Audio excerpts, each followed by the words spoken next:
In this video we're looking at Timetoast. Timetoast allows you to create a timeline which you can then add events or time spans to. I think it's a really useful tool, potentially used with students, maybe as a way of sharing with them the learning outcomes throughout the scheme of learning, almost creating a sort of interactive scheme of learning.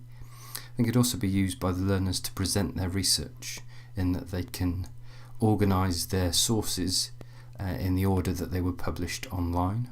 Or it could be a way for maybe more sort of historic subjects, history-based subjects, for them to organise events that happened in history using the date function. So in this example I'm just going to create a brief history of the iPhone. So I've logged on using my email to create the account. The free account gives you option of one timeline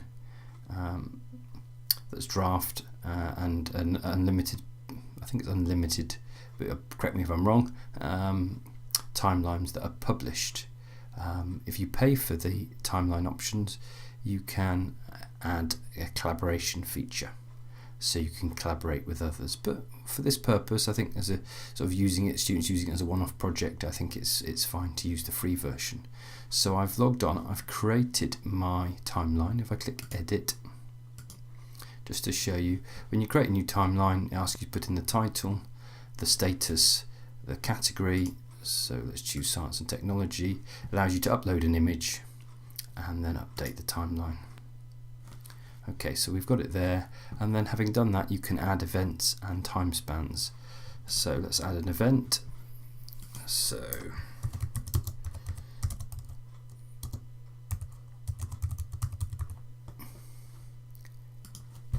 it's going to add the date.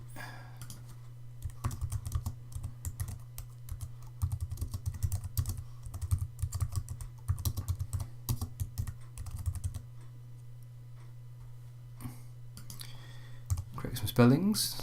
Alright, so by Apple, and then we can set the date. So let's see what Google says. Google says 29th of June 2007, so we can put that in there, 29th of June.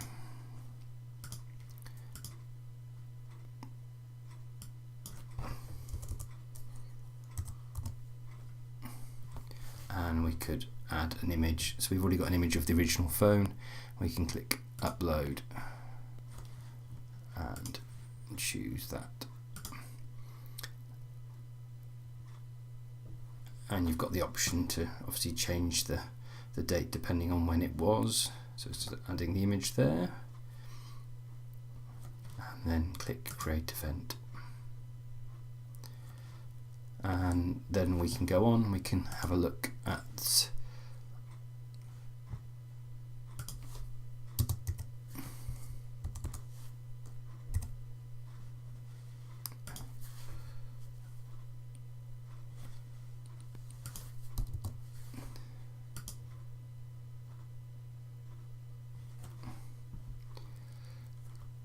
we can then go in and search and find more information, so see when the second gen iPad was launched.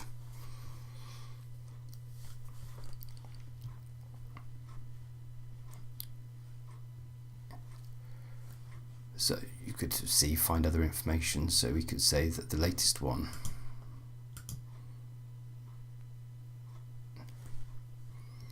and I wouldn't suggest your students necessarily use Wikipedia as the sole source of information, but for the purpose of this example it will do me. So the iPhone 7 developed, they announced the 7th will be released on the 16th of September, so we can add that date now. So we can go in there, we can add an event, we can say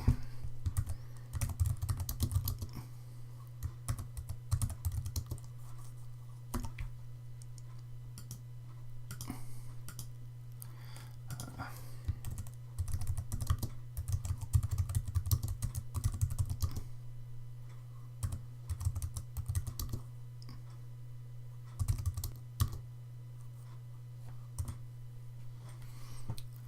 16th,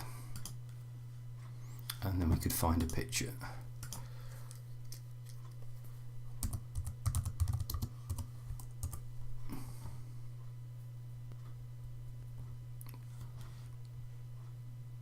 You get the idea.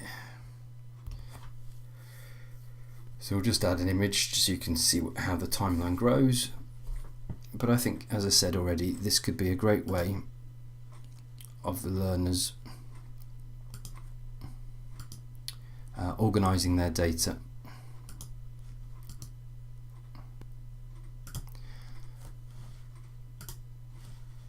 I'll just add that in there, so I'll choose an image. So it allows you to choose ones that you've already uploaded. We're going to upload a fresh one. So I was saying, so it allows students to find links, organise them in the date that they're published, or potentially to organise information related to an event that happened. So we'll create the event there, and you can see we've got the different information being published. You can see that evolving and growing as you go. And then when you're done, you could public and update timeline.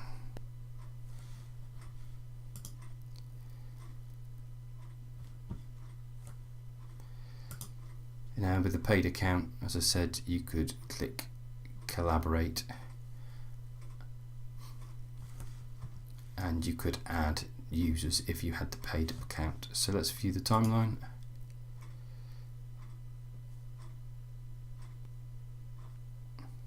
So there it is.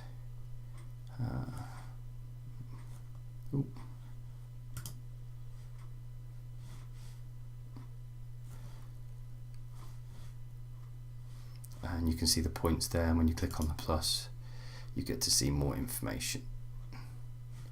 It's a really nice interactive nature to it, and then you can just share that via the link. So that is Timetoast. I think a really useful way of either sharing your learning outcomes, you're basically making a virtual scheme of learning, or using it getting your students to use it, to share information that they found online and organise it in date.